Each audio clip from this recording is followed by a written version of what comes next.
Hello and welcome to video number 5, and this is the competition test.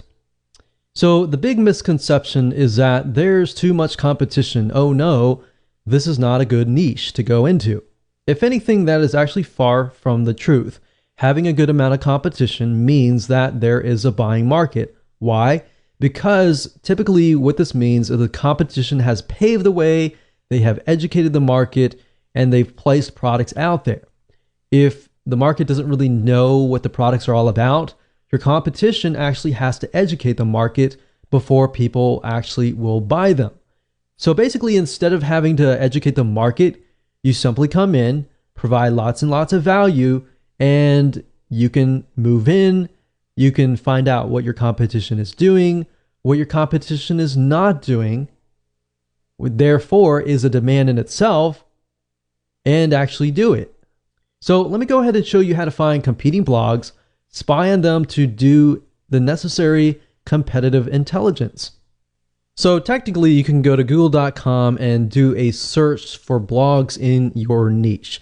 But a tool that I like to use is called buzzsumo.com. That's buzzsumo.com. And the reason why I like this is because this site literally analyzes the content that performs the best within the niche. So this really is going to help shortcut things for you. So if I go here and I type in, let's say for example, lower cholesterol, let's see what we get. Now, one thing to note is that BuzzSumo, it is a paid tool, but it will allow you to do some free searches as well. So if you want to pay for it later, that's fine if you get really serious. But for now, as starting out, you don't really need to pay for it.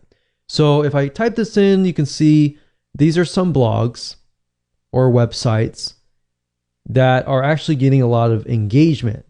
And what you're trying to figure out is what are they doing to get that kind of engagement? So they have Facebook engagement, LinkedIn shares, Twitter shares, Pinterest shares. So obviously they definitely have social media. So what I want you to do is just jot down what do you see that they are doing that you could be doing. So let's just take a quick look at these sites and see what they're all about. And by doing so here, this is a good way to figure out topics as well, which we'll talk about later on. But let's just take a look at the sites and see what they are doing. So if we go here, it's theheartysoul.com, and we can see they have different sections, one for food, one for body, one for lifestyle, and it's just these 3 categories, and then they have subcategories within each. So for example, food, when it comes to lowering cholesterol, there's breakfast, there's snacks, there's entrees, there's salads, there's quick and easy meals, there's sides, there's desserts, beverages, specific diet, brands to avoid, herbs, spices, and more. So you could even jot these down if you wanted to and categorize them. And if we scroll down, we can see that this article here talks about statins don't lower cholesterol. So statins is something that it's a drug that people use to lower their cholesterol. But it's saying in this study that it increases cancer and memory loss risk. So obviously this is a very controversial type article, and that's what they're doing to get all these likes and shares and more.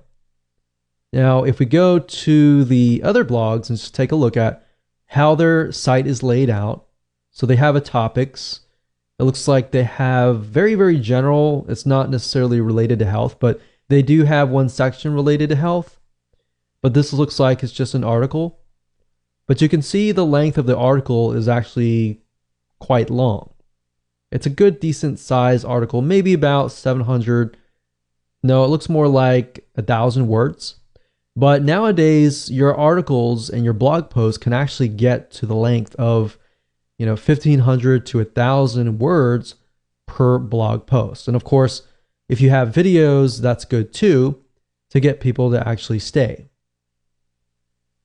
So we can see that these sites don't really focus just on cholesterol, but they focus on the overall arching view of health. Now, what this allows you to do is this allows you to create a profitable authority blog based upon a very, very specific niche. If you focus only on, let's say, lowering cholesterol or how to pass a kidney stone without surgery, then that might actually allow you to convert more sales because the person that you are attracting is more likely to be in that mindset, right?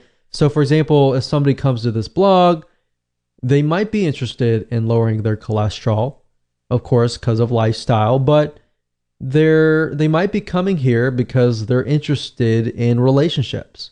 So it's not really targeted. So that, I think, is something that could be improved and something that you could even do yourself. So that's what I would do. I would go to these sites, jot down at least 10 or so things that they could improve and that you could follow, that they are doing that is working for them. And you can compare different blogs to make sure that all of these blogs are doing the same thing. If they're all doing the same thing and they're doing really well in that area, it might be something that you can actually mimic.